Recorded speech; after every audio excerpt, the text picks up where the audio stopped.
يا أيها الذين آمنوا أطيعوا الله وأطيعوا الرسول ولا تبطلوا أعمالكم. الحمد لله وحده والصلاة والسلام على من لا نبي بعده. أما بعد فأعوذ بالله من الشيطان الرجيم. بسم الله الرحمن الرحيم.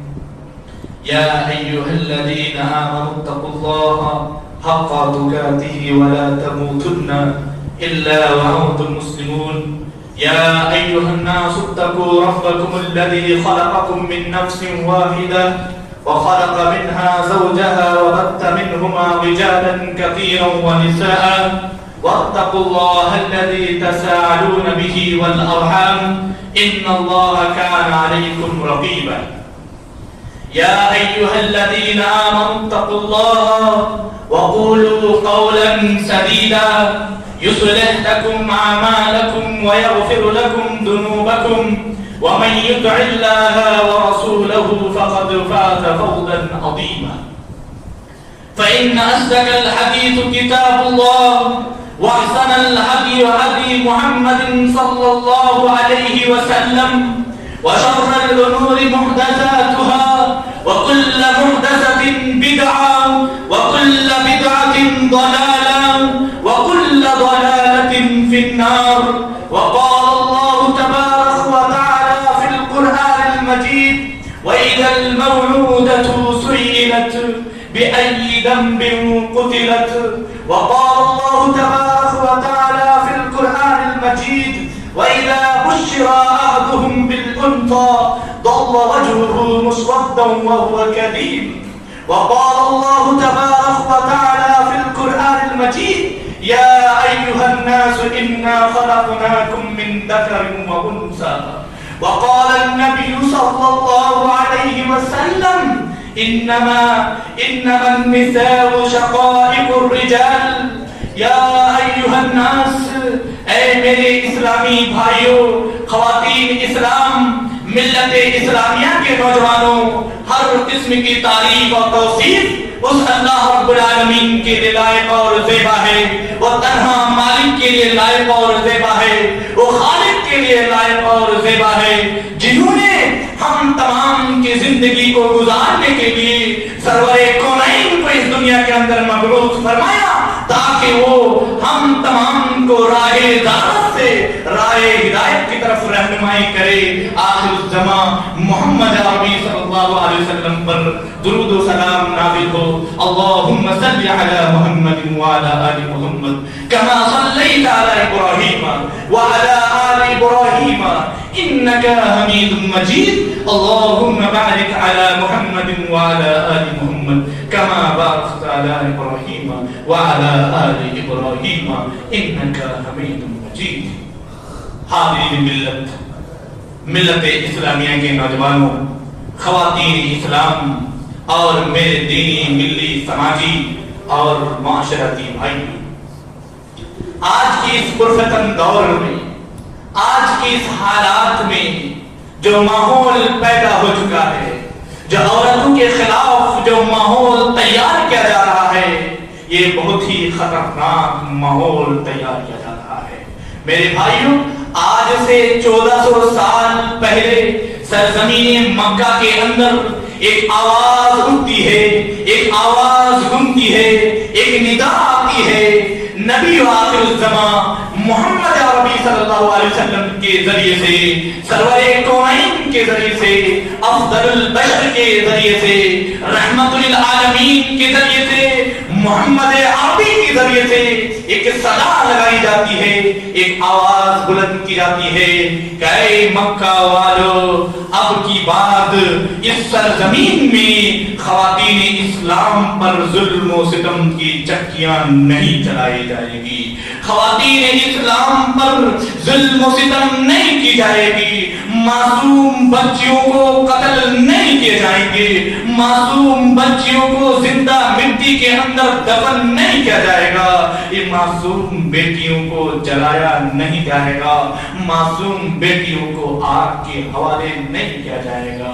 رب کریم اعلان کرتا ہے وَإِذَا الْمَوْءُودَةُ سُئِلَتْ بِأَيِّ ذَنبٍ قُتِلَتْ، اے لوگوں سن لو، جو اپنے بیٹی کو زندہ درگور کر رہا ہے، جو اپنے بیٹی کو زندہ جلا رہا ہے، سن لو قیامت کے دن تم سے سوال کیا جائے گا، قیامت کے دن تم سے پوچھا جائے گا ان کا قصور کیا تھا، ان کا ظلم کیا تھا، اس پر تم نے کیوں ظلم کیا، اس پر کیا وجہ تھی، ریزن کیا تھا کہ تم نے اسے جنم لیتے ہی مٹی کے اندر کر دیا، وہ جنم لیتے ہی تم نے اسے آگ کے حوالے کر دیا، وہ جنم لیتے ہی تم نے اسے قتل و غارت گری کر کے ان کا خون بہا دیا، ایسا کیوں کیا؟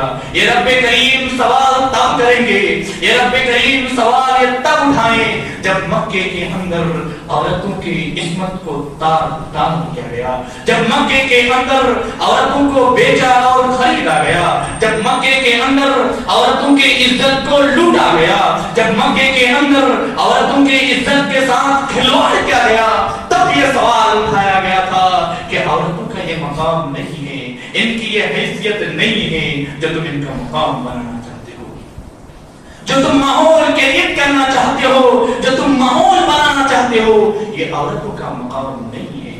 اس وقت ظلم و ستم کی اس قدر چکیاں چلائی گئی، ظلم و ستم کی اس قدر ماحول بنائے گئے کہ مکے کے اندر، سرزمین مکے کے اندر عرب کے لوگ میں جب ان کی بیٹی کی شادی ہونی ہوتی تو وہاں پر ان کے گھر میں ایک جھنڈے کو لہرایا جاتا تھا، شہر سے نوجوان آتے تھے، شہر سے نوجوان آتے تھے، گاؤں سے نوجوان آتے تھے، بستیوں سے نوجوان آتے تھے، اور ایک ایک کر کے نوجوان اس خواتین کے گھر میں داخل ہوتے اور اس کے ساتھ زنا کرتے، ان کے ساتھ بدکاریاں کرتے، ایک کرتے، دوسرے کرتے، تیسرے کرتے، اس طرح کرتے کرتے کئی ایک نوجوان جو ہے اس عورت کے ساتھ زنا کرتے، اس عورت کے ساتھ بدکاریاں کرتے، اور جب اس کے پیٹ میں بچہ پیدا ہو جاتا تھا، جب اس کے پیٹ میں بچہ پیدا ہو جاتا تو کوئی راہب کو بلایا جاتا، ان کے کوئی پادریوں کو بلایا جاتا تھا، ان کے عالم کو بلایا جاتا تھا، اور ان سے کہا جاتا تھا کہ اندازہ لگاؤ یہ کس کا بیٹا ہے۔ ان نوجوانوں کو سامنے بیٹھا دیا جاتا تھا، جن جن نوجوانوں نے، جن جن لوگوں نے اس عورت کے ساتھ، اس ماں کی بیٹی کے ساتھ زنا کیا، بدکار کیا، ان لوگوں کو بیٹھایا جاتا تھا، ایک ایک سے سوال کیا جاتا تھا کہ بتاؤ یہ بچہ کس کا ہے۔ وہ راہب بتاتے، ان کے انگلیوں کو دیکھ کر، ان کے ناک کو دیکھ کر، ان کے ٹھونٹ کو دیکھ کر، ان کے پیشانی کو دیکھ کر بتاتے یہ فلاں نوجوان کا بیٹا ہے، یہ فلاں نوجوان کا بچہ ہے، اور اس کے ساتھ اس عورت کی شادی کر دی جاتی تھی، اس بیٹی کی شادی کر دی جاتی، اور شادی ہونے کے بعد جو ہے ان کے شوہر جب انتقال کر جاتا تھا، ان کے شوہر جب دنیا سے فوت ہو جاتا تھا تو لوگ ان کے ساتھ ساتھ اس بیٹی کو بھی، اس کے بیوی کو بھی جلا دیتے تھے، ان کی بیٹی کو بھی موت کے گھاٹ اتار دیتے تھے، یا تو اگر ان کے کوئی رشتہ دار میں سے، ان کے کوئی بھائیوں میں سے اگر چاہتے تو اس سے شادی کرتے، وہ بھی کیسے؟ جو اس پر سب سے پہلے کپڑا پھینکے گا وہ ان سے ان کی شادی ہو جاتی تھی۔ اس طرح کا ماحول بنایا گیا تھا۔ پھر جب شادی ہو جاتی تھی اور شادی ہونے کے بعد جب ان کو پیریڈ ہوتا تھا، جب ان کو ماہوارے آتی تھی تو ان کے ساتھ کھانا گوارا نہیں کرتا تھا، ان کے ساتھ سونا گوارا نہیں کرتا تھا، ان کے ساتھ بیٹھنا گوارا نہیں کرتا تھا، ان کے ساتھ تعلقات اپنانا گوارا نہیں کرتا تھا، ان کو اپنے قریب نہیں رکھتے تھے۔ یہ تھے ماحول، اور فتنے کا دور تھا، عورتوں کے ساتھ اس طرح ظلم و ستم کیا گیا تھا کہ سرزمین مکہ بیٹی پیدا ہوتی تھی، جب ان کے بچی پیدا ہوتی تھی تو وہ باعث آر سمجھتے تھے، باعث شرم سمجھتے تھے. کسی کو داماد بنانا یہ باعث شرم ہوتے تھے. اور جب ان کو کوئی خبر دیتے وَإِذَا بُشِّرَ أَحَدُهُمْ ضَلَّ وَجْهُهُ مُسْوَدًّا وَهُوَ كَظِيمٌ، اور جب اس کو خبر دیا جاتا تھا کہ تمہارے گھر میں ایک بیٹی جنم لی ہے، وَإِذَا بُشِّرَ أَحَدُهُمْ بِالْأُنثَىٰ ضَلَّ وَجْهُهُ مُسْوَدًّا وَهُوَ كَظِيمٌ، کہ تمہارے گھر میں ایک بیٹی جنم لی ہے، تمہارے رشتہ دار کے گھر میں ایک بیٹی پیدا ہوئی ہے، تمہارے خاندان کے گھر میں ایک بیٹی پیدا ہوئی ہے، تو شرم کے مارے میں اپنے چہرے چھپائے کرتے تھے، ان کے چہرے کالے ہو جاتے تھے، وہ شرم کے بارے میں اس کا چہرہ پھیکا پڑ جاتا تھا، کسی کے سامنے اپنے منہ دکھانے کے قابل نہیں ہوتا تھا، کسی کے سامنے اپنے چہرہ دکھانے کا قابل نہیں ہوتا تھا. یہ عورتوں کے تئیں یہ ماحول بنایا گیا تھا، یہ عورتوں کے تئیں یہ حالات بنا دی گئی تھی، یہ معصوم بچیوں کے تئیں یہ حالات بنا دی گئی تھی، یہ معصوم بچیوں کے تئیں یہ فتنہ برپا کیا گیا تھا کہ ایک باپ اپنے معصوم بیٹی کو زندہ درگور کرنے پر مجبور تھا، ایک باپ اپنے معصوم بیٹی کو زندہ قتل کرنے پر تیار ہو جاتا تھا، ایک باپ اپنے معصوم بیٹی کو زندہ جلانے پر تیار ہو جاتا تھا. یہ حالات بنا دیے تھے. ایسے پرفتن دور میں، ایسے ماحول میں، ایسے حالات میں جہاں پر ظلم و ستم کا بازار گرم تھا، ہر طرف ظلم و ستم کی چکیاں چل رہی تھی، ہر طرف آگ سی آگ لگی ہوئی تھی، ہر طرف سے بے پرواہی لگی ہوئی تھی، کوئی کسی کا سننے والا نہیں تھا. ایسے حالات میں جہاں پر خواتین کے ساتھ بے حرمتی کی جاتی تھی، جہاں پر خواتین کی عزت کو لوٹا جاتا تھا، جہاں پر خواتین کی عزت کو بیچا جاتا تھا، ایسے حالت میں اللہ رب العالمین سرور کونین کو، محمد عربی کو اس دنیا پر مبعوث کرتے ہیں اور فرماتے ہیں اے محمد، مکہ کے گلیوں میں، مکہ کے گلیوں میں، مکہ کے کونے میں اسلام کے پیغام کو عام کر دو، توحید کے پرچم کو لہرا دو، توحید کے جھنڈے کو لہرا دو، امن و شانتی کے ماحول برپا کرو، امن و سکون کے ماحول برپا کرو، اسلام کے پیغام کو عام کرو، توحید کے پیغام کو عام کرو. لوگوں کو بتاؤ کہ کیا ٹھیک ہے، کیا ٹھیک نہیں ہے، لوگوں کو بتاؤ کیا امن و شانتی کا ماحول کیسا ہوتا ہے، لوگوں کو بتاؤ ایک بیٹی اگر گھر میں پیدا ہو جائے تو کتنے برکتیں ہیں، لوگوں کو بتاؤ. اس طرح کر کے مکہ واسیوں کو، تمام لوگوں کو، شہر والوں کو بتایا گیا کہ ایک بیٹی جنم لے تو گھر میں برکتیں آتی ہے. یہ کہہ کر نبی اکرم صلی اللہ علیہ وسلم نے اس خطرناک ماحول کو بدلنے کی کوشش کی، جس ماحول پر آگ لگی ہوئی تھی، جس ماحول پر بیٹی کو جلایا جا رہا تھا، جس ماحول پر بیٹی کو زندہ درگور کیا جاتا تھا، اس حالات کو شانت کیا، وہاں پر امن و شانتی کے ماحول لے کر آئے اور نبی اکرم صلی اللہ علیہ وسلم تمام لوگوں کے سامنے یہ باور کرایا، تمام لوگوں کے سامنے یہ بتانے پر مجبور کرایا کہ اگر تمہاری ماں ہے تو تم اس کو اپنی عزت کے نگاہ سے دیکھو، اگر وہ تمہاری بیٹی ہے تو تم اسے عزت کے نگاہ سے دیکھو، اگر وہ تمہاری بہن ہے تم اسے عزت کے نگاہ سے دیکھو، اگر وہ تمہاری خالہ ہے تم اس کی عزت کے نگاہ سے دیکھو، اگر وہ تمہاری پھوپھی ہے تم اسے عزت کے نگاہ سے دیکھو. کسی کے ساتھ کوئی ظلم نہ کرنا، کسی کے ساتھ کوئی زبردستی نہ کرنا. اور نبی آخر زمانے کے اعلان کر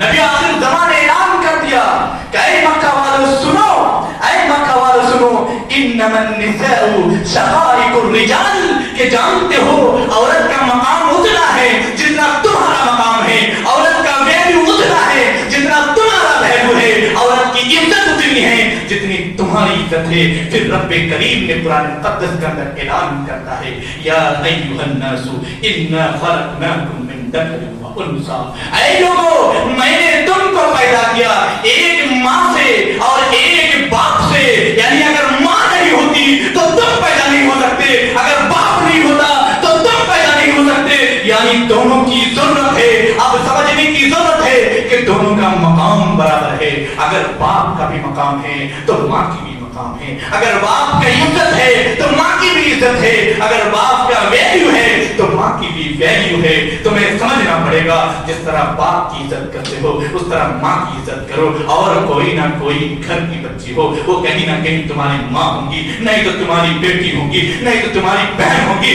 نہیں تو تمہاری پھوپھی ہوگی. اس کے طرف عزت کے نگاہ سے دیکھو, اس کے طرف شریعت کی نگاہ سے دیکھو. یہ پیغام اللہ رب العالمین نے تمام لوگوں کو دیا. اور صرف یہ پیغام نہیں دیا, عورت کے مقام کو صرف یہی نہیں چھوڑ دیا, بلکہ اللہ رب العالمین فرماتے ہیں کہ عورت کا مقام یہ ہے کہ وہ عبادت میں بھی برابر ہے, تذکرے میں بھی برابر ہے. ان المؤمنین والمؤمنات, اگر مرد مومن ہے تو عورت بھی مومنہ ہے. ان المسلمین والمسلمات, اگر مرد مسلم ہے تو عورت بھی مسلمہ ہے.